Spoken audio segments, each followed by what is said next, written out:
positional values, and positional values means the information about your geography, the information about your location. For example, if I am standing somewhere, where am I standing? What is the location of myself?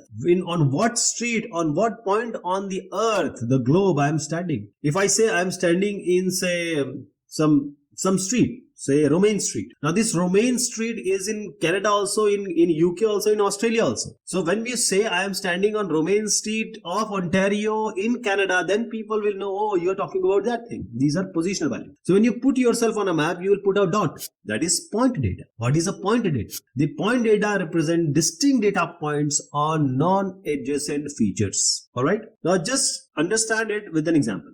Now if you want to tell people that how many hospitals are there in your city or a country. Now this is a bigger canvas now. You're talking about a bigger area. So you will put a dot. That is, even if you are asked about schools or cities or point of interest can be your say play field. It can be all the dustbins or garages in your area or bigger area. So all these points can be written or can be represented as dots, and which are nothing but the point data. So the point has no dimension, it's just a dot. So it's zero dimension. There is no length, there is no area of a point because it's just a dot. But when you come to other feature, say it is called a line data.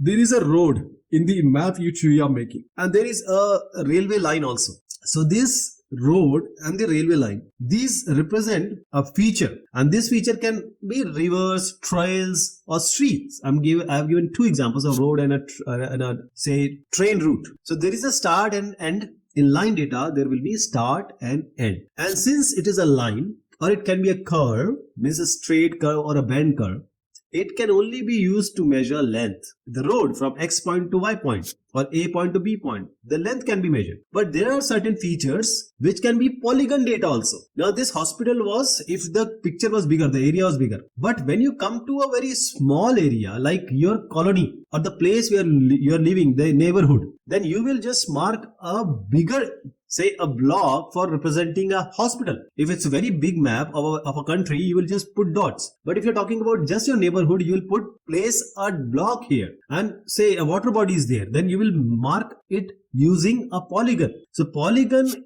here is a GIS object that stores a geographic area as a series of X and Y coordinate pairs. For example, these are dots which we have made, and they will have some X and Y, that is the location for that Cartesian coordinate system which we assume. So this is X1 Y1 coordinate, this is X2 Y2 coordinate, the other will be X3 Y3, then the next one will be X4 Y4, and again the final point X1 Y1 and X5 Y5 will match. So now when we have region, we can measure the area, we can measure the perimeter, that is the length of the boundary. So this area of a hospital, the area of the water body can be computed because it is a polygon data.